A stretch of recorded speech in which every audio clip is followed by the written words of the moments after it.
Hi friends, இன்றைக்கி நம்ம வீட்டில் சண்டே ஸ்பெஷல் வந்து மத்தி மீன் குழம்பு தான் வைக்க போகிறோம்.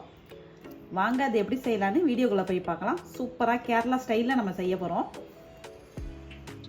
வாங்க வீடியோக்குள்ளே போய் பார்க்கலாம். அதுக்கு முன்னாடி நம்ம சேனலை சப்ஸ்கிரைப் பண்ணாதவங்க சப்ஸ்கிரைப் பண்ணிடுங்க. தேங்க்யூ.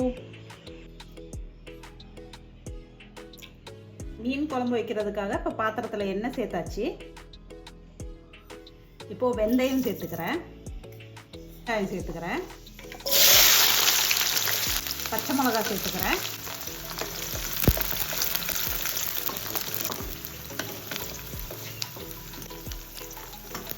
வெங்காயம் வதங்கிருச்சு. தக்காளி சேர்த்துக்கிறேன், 3 சின்ன தக்காளி சேர்த்துருக்கேன்.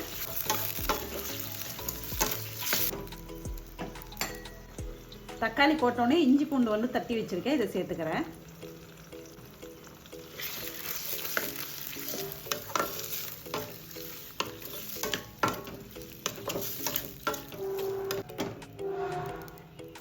வெங்காயம் தக்காளி இஞ்சி பூண்டு எல்லாம் சேர்ந்து வதங்கட்டும்.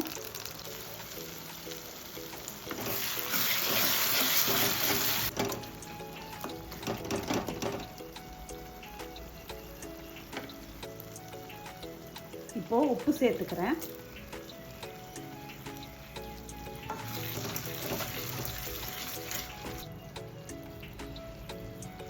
உப்பு சேர்த்து நல்லா கலந்து விட்டாச்சு.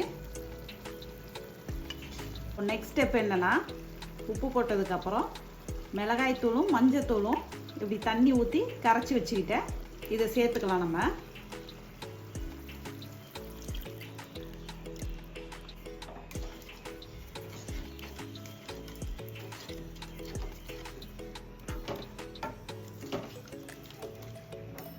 ஓகே, நல்லா கொதிக்கட்டும். ஓகே, மசாலா சேர்த்ததுக்கப்புறம் குழம்பு நல்லா கொதிச்சிருச்சு. இப்போ நம்ம புளி சேர்த்துக்கலாம். ஒரு எலுமிச்சைப்பழம் சைஸில் கரைச்சி வச்சுருந்தேன், இதை சேர்த்துக்கிறேன்.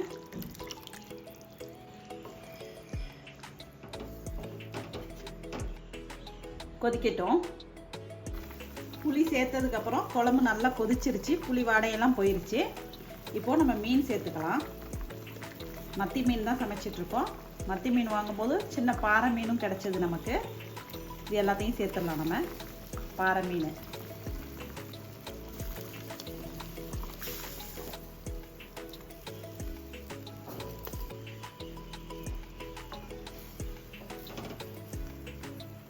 ஓகே, மீன் சேர்த்தாச்சு.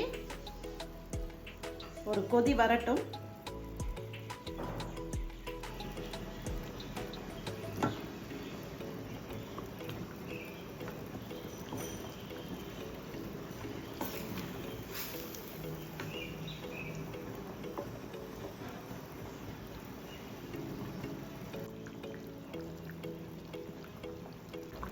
மீன் போட்டதுக்கப்புறம் குழம்பு நல்லா கொதிச்சிருச்சு. மல்லி இலையை சேர்த்துடலாம். நல்ல வாசனையாக அப்படி ஒரு டேஸ்ட்டாக இருக்குது குழம்பு. கண்டிப்பாக நீங்கள் சமைச்சு பாருங்கள். சமைச்சு பார்த்துட்டு எப்படி இருக்குன்னு எனக்கு கமெண்ட்டில் சொல்லுங்கள். இந்த வீடியோ உங்களுக்கு பிடிச்சிருந்தா மறக்காமல் நம்ம சேனலுக்கு சப்ஸ்கிரைப் பண்ணுங்கள், லைக் பண்ணுங்கள், ஷேர் பண்ணுங்கள், கமெண்ட் பண்ணுங்கள். தேங்க்யூ.